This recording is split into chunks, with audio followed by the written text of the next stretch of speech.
А что важно в этот вот период до 1,5 лет тогда делать родителям? Важно осознавать то, что каждая их реакция, каждая их эмоция, каждое их неосознанное поведение будет влиять на всю жизнь этого ребенка.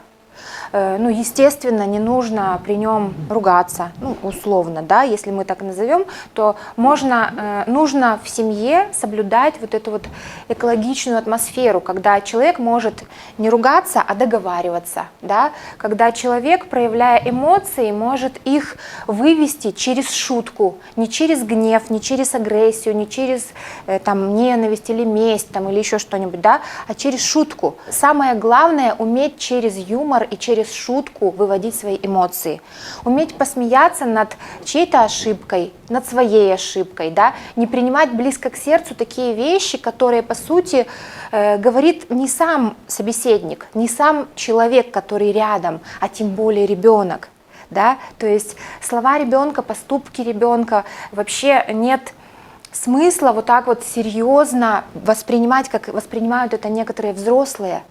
Да? Потому что, по сути, слова, эмоции, чувства, переживания ребенка — это отражение внутреннего мира его мамы или папы. Поэтому, по сути, люди сами себе противоречат, и они ругают детей, когда им там годик или 1,5 года или еще меньше, за то, что дети отражают их внутреннее состояние.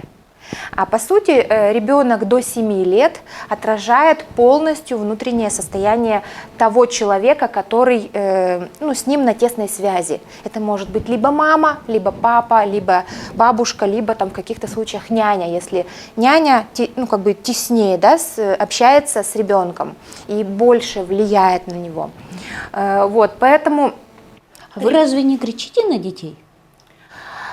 Если я полностью в ресурсе, нет, я не кричу на детей. То есть раньше я кричала на детей, когда я чувствовала свою неудовлетворенность, да, то есть когда человек кричит на детей, тогда он чувствует, что у него внутри есть какая-то боль, вот тот самый триггер, который он не может объяснить, он не может ничего с ним сделать, и он им управляет. Да? А задача человека, чтобы не депрессия им управляла, не эмоции им управляли, не какие-то ситуации внешние им управляли, а чтобы он управлял всем этим. Вот для этого и нужна внутренняя сила человеку. Внутренняя сила, которая может помочь ему спокойно реагировать, спокойно разбираться в ситуациях, спокойно понимать, что здесь, ну, условно, мой партнер, либо мой ребенок отражает такую-то, такую-то ситуацию, да, и понимать, что с этой ситуацией нужно справиться тебе, потому что это тебе отражают. Да? Иначе ты бы это не заметил. Если это отражают не человеку, значит, он просто пройдет мимо и не заметит, и для этого, и это не будет для него значимо. Вот, поэтому, что касается закладки фундамента, она происходит в раннем детстве.